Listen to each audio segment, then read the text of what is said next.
السلام عليكم ورحمة الله وبركاته. إن الحمد لله نحمده ونستعينه ونستغفره ونتوب إليه ونعوذ بالله من شرور أنفسنا ومن سيئات أعمالنا. من يهده الله فلا مضل له ومن يضلل فلا هادي له، وأشهد أن لا إله إلا الله وحده لا شريك له، وأشهد أن محمدًا عبده ورسوله. يا أيها الذين آمنوا اتقوا الله حق تقاته ولا تموتن إلا وأنتم مسلمون. يا أيها الناس اتقوا ربكم الذي خلقكم من نفس واحدة وخلق منها زوجها وبث منهما رجالا كثيرا ونساء، واتقوا الله الذي تساءلون به والأرحام إن الله كان عليكم رقيبا. يا أيها الذين آمنوا اتقوا الله وقولوا قولا سديدا يصلح لكم أعمالكم ويغفر لكم ذنوبكم، ومن يطع الله ورسوله فقد فاز فوزا عظيما. أما بعد فإن أصدق الحديث كتاب الله، وخير الهدي هدي محمد صلى الله عليه وسلم، وشر الأمور محدثاتها، وكل محدثة بدعة، وكل بدعة ضلالة، وكل ضلالة في النار. أما بعد. Donc bienvenue à tous pour ce premier cours. Et comme vous le savez, nous allons entamer aujourd'hui, bi'idhnillah, la lecture et l'explication d'un ouvrage des plus bénéfiques dans son domaine et qui se nomme Al-Wasa'ilul Mufida lil Hayati Sa'ida. Al-Wasa'il al-Mufida lil Hayati Sa'ida, qui a été traduit par les moyens utiles pour une vie heureuse. Et cet épître a été écrit par le grand savant Al-Sheikh Abdurrahman ibn Nasir Al-Sa'di rahimahullah ta'ala. Et comme nous allons le constater ici, ce livre est une épître qui est brève et concise par sa taille. D'accord, il y a peu de pages dans ce livre, mais d'une immense richesse par les enseignements bénéfiques qu'elle contient. Et fidèle à son titre, cet ouvrage traite d'un sujet qui est fondamental, c'est-à-dire le bonheur et les moyens d'y parvenir. Et le bonheur, et qui te dira ce qu'est réellement le bonheur? Et comme tout le monde le sait, c'est l'objectif de chaque être humain qu'il cherche à atteindre. Et tout le monde aspire à être heureux, peu importe son âge ou sa condition sociale, sa richesse ou sa pauvreté, et tous s'empressent de le rechercher. Et chacun va se concurrencer pour obtenir le bonheur, peu importe les moyens mis en œuvre. Et on va trouver certaines personnes qui pensent que le bonheur se trouve dans les biens matériels, dans l'argent. Ils vont alors passer leur journée à commercer et leur nuit à faire leur compte. Et d'autres encore qui pensent que le bonheur réside dans le fait d'étudier les sciences mondaines dans les universités pour obtenir des diplômes et pour espérer avoir des carrières prestigieuses, et ils vont consacrer leur vie aux études. Et d'autres encore le recherchent dans les femmes, dans la beauté, dans le mariage ou dans les plaisirs matériels tels que les belles maisons ou les voitures luxueuses et les passions diverses. Mais qu'en est-il réellement? Et Allah subhanahu wa ta'ala nous dit dans un verset زين للناس حب الشهوات من النساء والبنين والقناطير المقنطرة من الذهب والفضة والخيل المسومة والأنعام والحرث ذلك متاع الحياة الدنيا والله عنده حسن المآب. Et Allah subhanahu wa ta'ala nous dit dans ce verset qu'on va retrouver dans la sourate Al-Imran, le verset numéro 14, dans une traduction rapprochée, on a enjolivé aux gens l'amour des choses qu'ils désirent, femmes, enfants, trésors thésaurisés d'argent et d'or, chevaux marqués, bétail et champs, et tout cela est l'objet de jouissance pour la vie présente, alors que c'est près d'Allah qu'il y a bon retour. Et même si ici, nous n'allons pas renier le fait que ces choses que nous avons citées précédemment peuvent être des causes du bonheur, mais nous avons besoin de parfaire ces choses-là. Et le bonheur ne réside pas uniquement dans cela, bien au contraire, car en vérité, la meilleure des preuves que l'on puisse citer, c'est que combien nous allons trouver de personnes qui ont obtenu tout ce qu'on a cité précédemment, que ce soit en termes de biens, d'argent, etc., de biens matériels, mais à contrario, ces personnes-là, malgré leur richesse, ils ont vécu une vie triste et sont morts d'une mort misérable. Et bien sûr, mes frères, le véritable bonheur réside dans le fait de se tourner vers Allah et d'accomplir la finalité pour laquelle il nous a créés, c'est-à-dire de l'adorer. Et comme il nous a dit subhanahu wa ta'ala, وَمَا خَلَقَتُ الْجِنَّ وَالْإِنسَ إِلَّا لِيَعْبُدُونَ. Le verset 56 dans surat Al-Dhariyat, où il nous dit subhanahu wa ta'ala, dans une traduction rapprochée, je n'ai certes créé les djinns et les hommes que pour qu'ils m'adorent. Et bien sûr ici le sens de pour qu'ils m'adorent, comme l'ont rapporté ici Al-Mufassirin, c'est-à-dire qu'ils m'unifient dans l'adoration. Et ici on va trouver une parole immense de l'imam Ibn al-Qayyim rahimahullah ta'ala dans son ouvrage connu Ad-Da'u wad-Dawa, qui est traduit en français par péché et guérison. Il nous dit rahimahullah ta'ala dans une traduction rapprochée, un savant a dit, et j'ai réfléchi sur ce vers quoi cheminent les hommes doués de raison, et j'ai constaté qu'ils cheminaient vers un seul objectif, même si leur voie différait dans la manière de l'atteindre.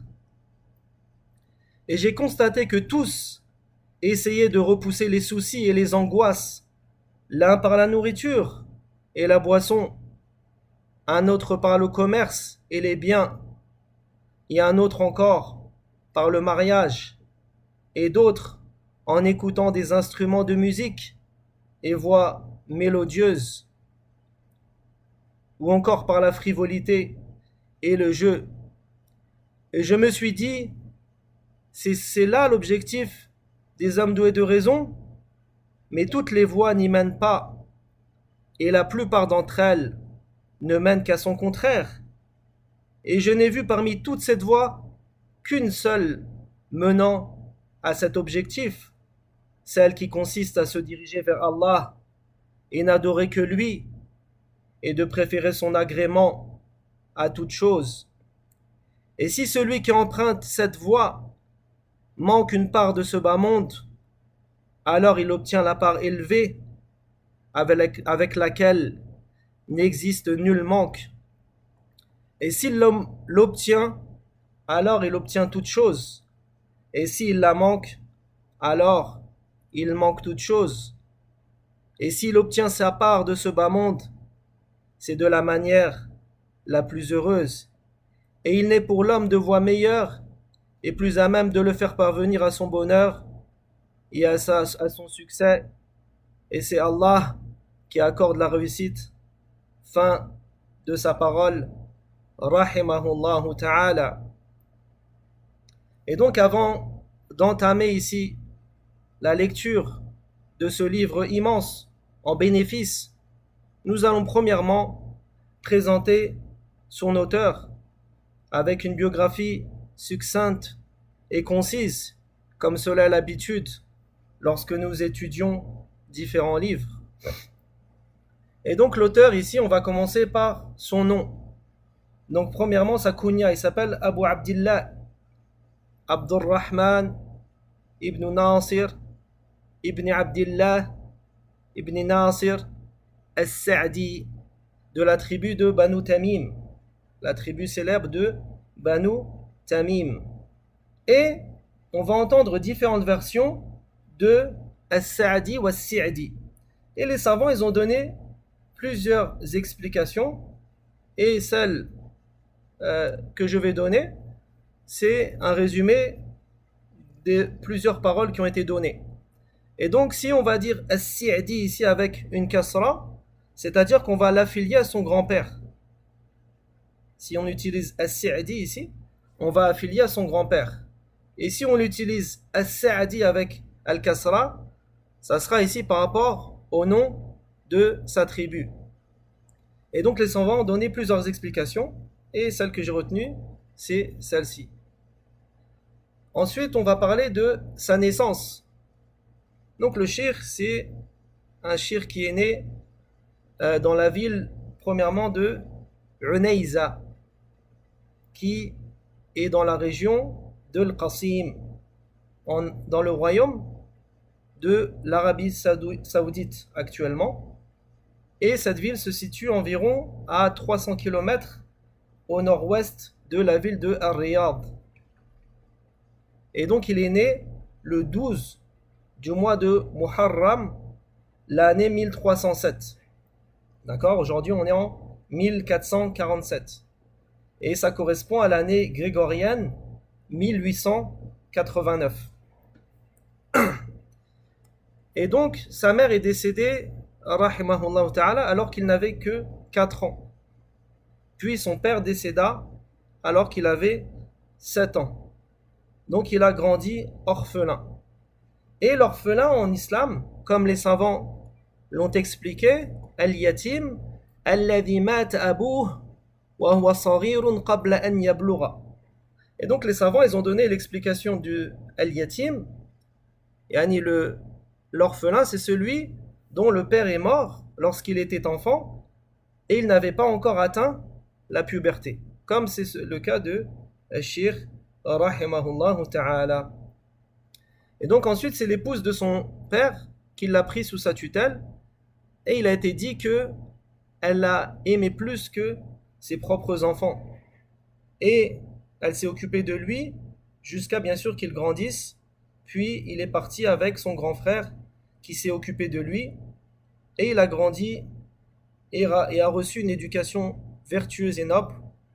Et on a surtout remarqué dès son plus jeune âge son intelligence. Il se démarquait par son intelligence et son ardent désir dans talab al-ilm, yani dans le fait de rechercher la science.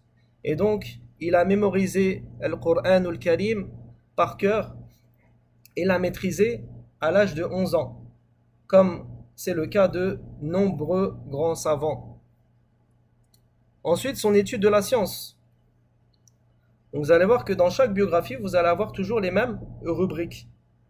Donc ensuite, concernant l'étude de la science, le cheikh, il a appris premièrement auprès des savants de sa ville, puis également auprès de ceux qui venaient dans sa ville. D'accord? Et il a fourni beaucoup d'efforts dans sa jeunesse jusqu'à obtenir ici une part importante dans chaque matière des sciences religieuses. Et lorsque Cheikh rahimahullah ta'ala, il a atteint 23 ans, il a commencé ici à enseigner. Mais en même temps, bien sûr, il continuait son apprentissage. Donc ici, ça nous montre le fait que la personne, peu importe le rang qu'elle a atteint dans la science, elle va toujours, elle va toujours ici continuer à apprendre la science, d'accord? Jusqu'à la fin de sa vie. Et ça me rappelle ici l'histoire de l'imam Ahmed, d'accord? Le récit concernant l'imam Ahmed. Donc ici, il y a une personne qui voyait l'imam Ahmed qui avait toujours un encrier sur lui. Et il lui a posé la question. Il lui a dit, Ila mata ya imam. Il lui a dit, jusqu'à quand, ô imam? C'est-à-dire que tu as atteint ici un âge avancé, tu as atteint ce rang de imam, et jusqu'à quand, Yani, tu vas rechercher la science. Donc ici, le fait de le voir avec un encrier, ça veut dire que il continue à écrire.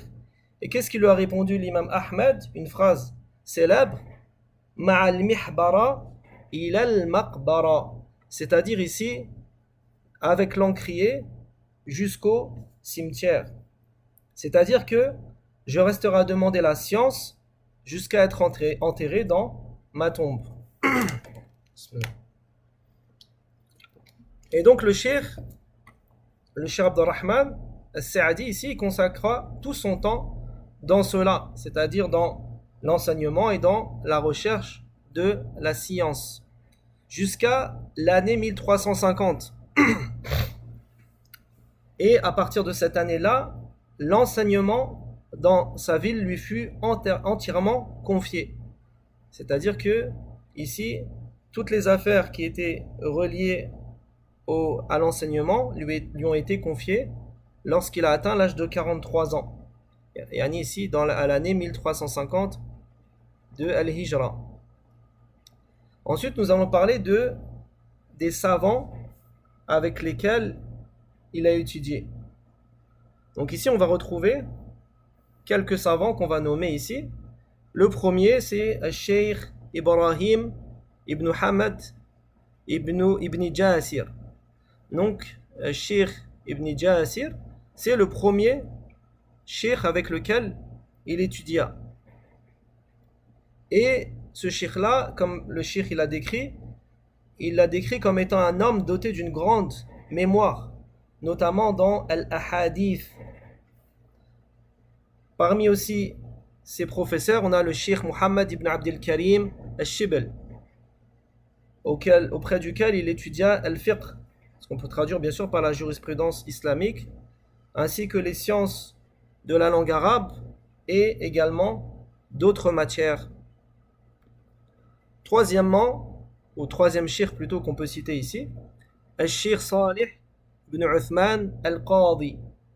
Donc ça c'est le cheikh avec lequel il a le plus étudié, notamment Al-Tawhid, l'unicité, Al-Tafsir, la science de l'exégèse, le fiqh avec ses fondements et ses branches, yani al-usul ou al-furu', et les sciences qui sont relatives à la langue arabe. Donc il a étudié avec ce cheikh-là pendant une longue période jusqu'à ce que le cheikh décède en l'an 1351, 1351 après la hijra du prophète sallallahu alayhi wa sallam.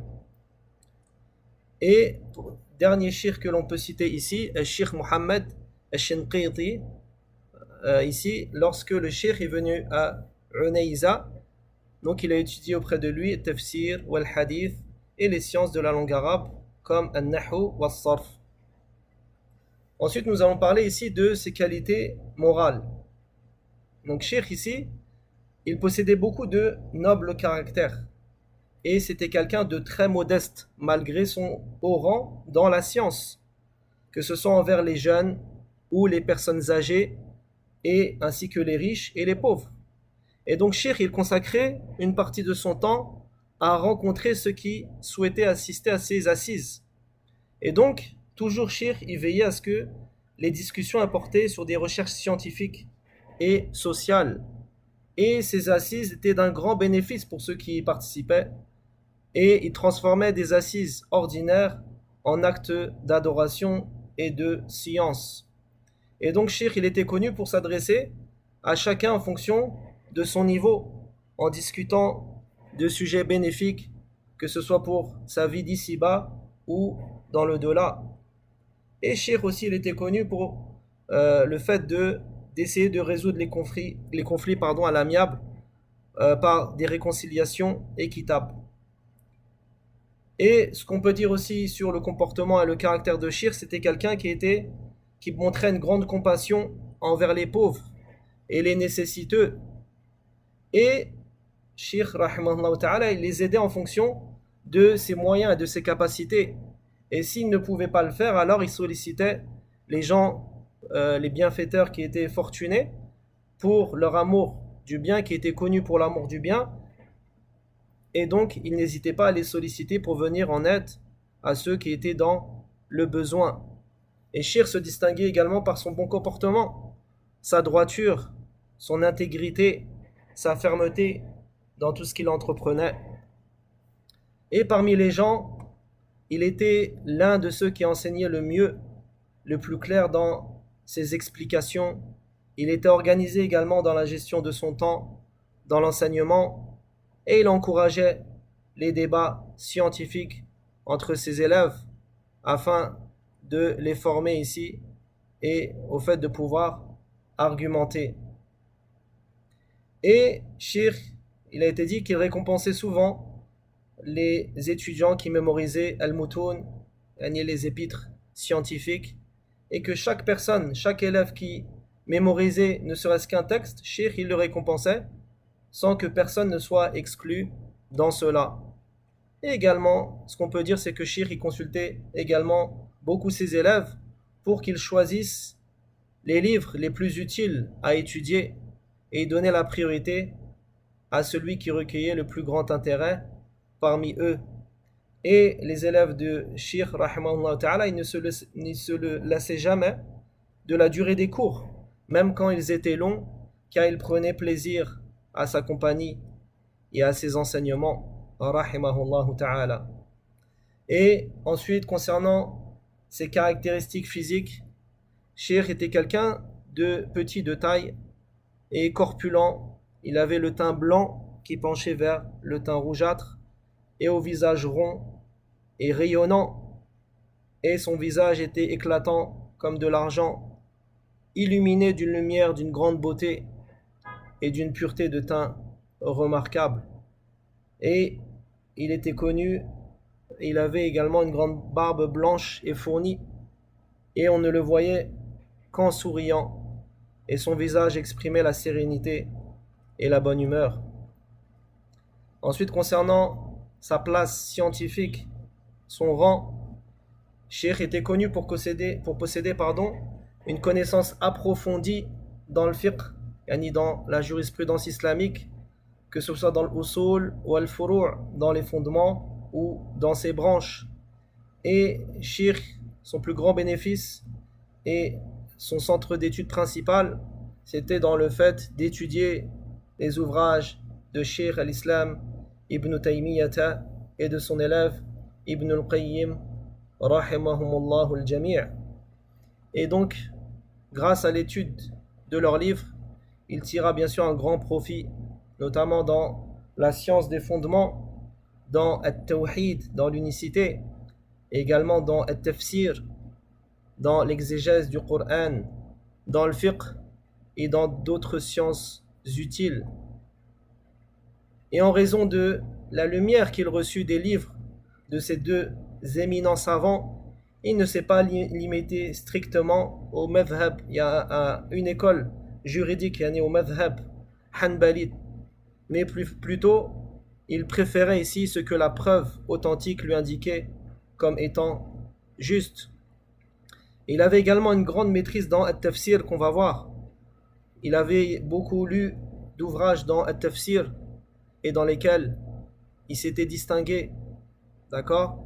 Et donc, comme on le sait, il écriva un précieux tafsir en plusieurs volumes qu'aujourd'hui on nomme le tafsir de Cheikh Saadi, ou plus connu, le tafsir de Saadi. Et donc c'est une exégèse qu'il a écrit en plusieurs volumes et qu'il a rédigé spontanément sans même avoir initialement prévu d'écrire un livre dans le tafsir.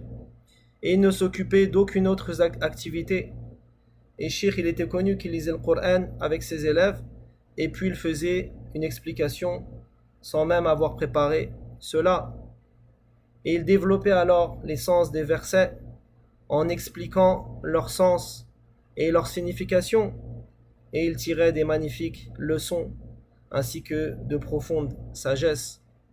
Et à tel point que celui qui l'écoutait souhaitait qu'il ne s'arrête jamais, subhanallah. Tant sa parole et ses expressions étaient éloquentes, et dans le fait de ramener les preuves et les récits. Et quiconque s'est assis avec lui, ou a étudié après de lui, ou a échangé avec lui, il a reconnu sa position élevée dans la science, et il en est de même pour celui qui lira ses ouvrages et ses fatawa. Puis nous avons passé à ses élèves. Donc on a beaucoup d'élèves, et parmi les plus célèbres que l'on peut citer, le grand savant Al-Sheikh Muhammad ibn Salih Al-Uthaymin rahimahullah ta'ala. Et donc c'est son successeur dans l'enseignement et dans la fatwa dans la ville de Unayza. Et donc le Sheikh Al-Uthaymin, que tout le monde connaît, il fut l'imam de la grande mosquée de Unayza, et il était enseignant également à l'université Al-Imam dans la région d'Al-Qasim. Et bien sûr, il a de nombreux ouvrages et d'explications bénéfiques. Et parmi les meshayikh qu'on peut citer, qui ont étudié avec le cheikh, c'est le cheikh Abdullah ibn Abdul Aziz ibn Uqayl, qui était membre ici dans la haute cour de justice. Et on a le cheikh Ali ibn Hamad al-Sahi, c'est le cheikh, et ce cheikh-là, le cheikh Abdurrahman al-Sa'di lui avait confié l'enseignement des jeunes étudiants, ainsi qu'au cheikh Muhammad ibn Abdul Aziz al-Mutawwi'. Et pour terminer, parmi ses élèves, on a le cheikh Abdullah ibn Abdurrahman al-Bassam. Puis nous allons passer à ses ouvrages. Donc on a le tafsir qu'on connaît aujourd'hui sous le nom de tafsir al-Sa'di, mais qui s'appelle Taysir al-Karim al-Rahman fi tafsir kalam al-Mannan. On a aussi al-Irshad ila ma'rifat al-ahkam al-Qawa'id al-Hisan li tafsir al-Qur'an al-Qawl al-Sadid fi maqasid al-Tawhid. Et bien sûr, Cheikh, il a également de nombreux enseignements bénéfiques et des fatawas variés. Et il a aussi rédigé de nombreuses explications et commentaires sur de nombreux livres. Et l'écriture lui était extrêmement facile et accessible, à tel point qu'il a excellé dans l'écriture. Et le but de cela, le but de rédiger autant d'ouvrages, c'était dans le fait de propager la science et d'appeler à la vérité. Et c'est pourquoi lorsqu'il écrivait et publiait ce qu'il pouvait, il le faisait avec ses propres moyens, sans en tirer aucun profit et bénéfice mondain. Et au contraire, il les distribuait gratuitement pour que le bénéfice ici en soit généralisé à l'ensemble. فَجَزَاهُ اللَّهُ عَنِ الْإِسْلَامِ وَالْمُسْلِمِينَ خَيْرَ الْجَزَاءِ. Et ensuite, pour terminer, sa mort, donc après une vie remplie de bénédictions, de près de 69 ans, consacré au service de la science, il retourna auprès de son Seigneur, subhanahu wa ta'ala, le jeudi 22 du mois de Jumad al-Akhira de l'année 1376, qui correspond à l'année grégorienne 1956, dans la ville de Unayza, dans la ville dans laquelle il est né, rahimahullah ta'ala. Donc voici une courte biographie concernant le cheikh, l'auteur de cet épître. Ensuite, nous allons ici entamer l'introduction. Donc c'est ici sur l'explication de ce cheikh sur laquelle je vais me baser pour cette lecture et cette explication du cheikh Abdurrazzaq al-Badr hafidhahullah ta'ala. Et donc ici, avant de rentrer directement dans le livre, nous allons voir l'introduction de l'éminent savant de Médine, Cheikh Abdurrazzaq al-Badr, enseignant au Masjid al-Nabawi. Donc il nous dit, Hafidhahullah ta'ala, il nous dit, lorsqu'il commence son explication, il nous dit que nous avons entre nos mains ici un épître, ou plutôt une épître précieuse. Et ce livre bénéfique, c'est un livre qui est extrêmement profitable dans son domaine. Et ce livre se nomme Al-Wasa'il Al-Mufida Il-Hayati Sa'ida, comme on l'a répété tout à l'heure ici, les moyens utiles pour une vie heureuse. Et le Cheikh As-Sa'di, il a écrit cet ouvrage-là, bien sûr en espérant qu'il soit une aide précieuse pour les gens, afin d'obtenir quoi? Comme on l'a répété, on l'a dit plus tôt en introduction, afin d'obtenir le bonheur. Et en évoquant également les moyens et les causes pour obtenir le bonheur et pour l'acquérir. Et ce qui est connu, c'est que certes le bonheur est recherché par tout le monde. Yani tout être humain recherche le bonheur dans cette vie d'ici-bas. Et il n'existe personne parmi les gens qui désire pour lui-même le malheur, ou bien la tristesse, l'angoisse ou les soucis. Et bien au contraire, chacun aspire au bonheur et chacun le recherche et tout le monde s'efforce de l'atteindre. Et cependant, les méthodes et les chemins empruntés par les gens pour atteindre ce bonheur varient grandement. Et chacun suit une voie différente dans cette quête. Et certains, malheureusement, empruntent des chemins qui vont le procurer malheureusement le contraire, c'est-à-dire la tristesse, et qui vont les éloigner du vrai bonheur au lieu de les y mener. Et cet ouvrage précieux de Cheikh, qu'Allah lui fasse miséricorde, est venu, comme nous dit Cheikh ici, mettre les points sur les i à travers des chapitres agréables à lire et des exposés bénéfiques qu'il a rassemblés dans cette épître concise mais extrêmement utile pour tout musulman. Et parmi les preuves de la valeur de ce livre et de la qualité de ses points bénéfiques et de l'ampleur de ses bienfaits, on va trouver ici la parole de certains savants qui n'ont pas exagéré en qualifiant ce livre-là de la thérapie des maladies psychologiques ou du centre de soins pour les angoisses, les soucis, les peines, ainsi que les douleurs intérieures. Et en effet, subhanallah, combien de personnes ont trouvé apaisement et guérison après avoir lu ce livre, qu'Allah leur ait facilité sa lecture, et bien sûr qu'Allah a été celui qui leur a donné l'apaisement et guérison. Et ce qui est encore plus remarquable, c'est lorsque ici on va lire ce livre avec toutes les précisions de son contenu, la clarté de ses expressions et de ses formulations, et la qualité de ses idées, ainsi que la beauté de sa rédaction.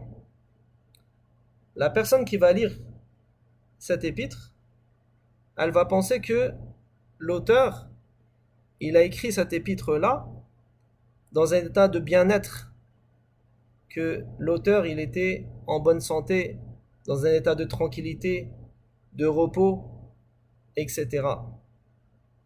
Mais tu seras étonné d'apprendre que Al-Cheikh, rahimahullah ta'ala, il a écrit ce livre alors qu'il était allongé sur son lit de malade et qu'il souffrait le martyre de violentes douleurs à la tête, au point où les médecins de l'hôpital, ils lui avaient strictement interdit de lire ou bien d'écrire, de peur que cela ne nuise à sa santé. Et pourtant, c'est dans cet état qu'il a rédigé cet épître profitable avec une telle maîtrise, sans aucun livre avec lui, sans aucune bibliothèque, sans aucun ouvrage de référence à sa disposition, uniquement à partir de ce qu'Allah lui avait accordé comme science et sagesse. Et en vérité, il n'a écrit ici que ce qui provient de sa mémoire. Et il a alors regroupé un écrit qu'on va voir qui est extrêmement bénéfique et profitable. Et Allah a fait profiter de cet épître un grand nombre de ses serviteurs, car bi'idhnillah, il soigne véritablement les âmes, il chasse les soucis, les tristesses, les peines, et apporte le bonheur dans le cœur. Et comme on va voir prochainement, il a commencé son épître, rahimahullah ta'ala, en affirmant que le fondement du bonheur réside dans la quiétude, le repos et la tranquillité du cœur.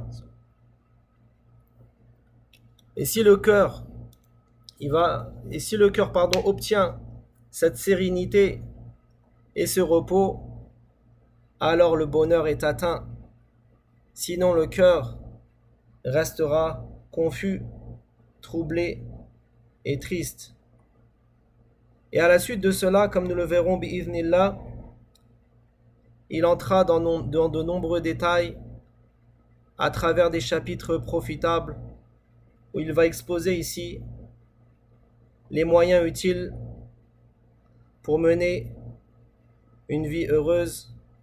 فنسأل الله أن يرحم مؤلف هذا الكتاب الشيخ عبد الرحمن ابن ناصر السعدي وأن يجزيه خير الجزاء